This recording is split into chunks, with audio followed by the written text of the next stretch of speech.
సింహాద్రి ఆనందితో ఇలా అంటూ ఉంటాడు.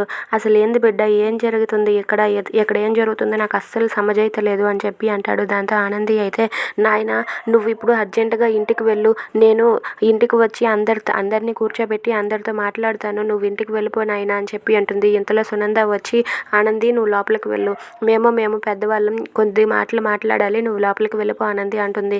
దాంతో ఆనంది అయితే లోపలికి వెళ్ళిపోతుంది. ఇక సింహాద్రితో సునంద ఇలా అంటూ ఉంటుంది. సింహాద్రి గారు, ఏంటి జరిగిందంతా చూశారు కదా, మీరు ఇక్కడి నుండి జ్యోతి గారు ఇంటికి వెళ్ళి ఏం చెప్తారో ఎలా చెప్తారో నాకు తెలియదు.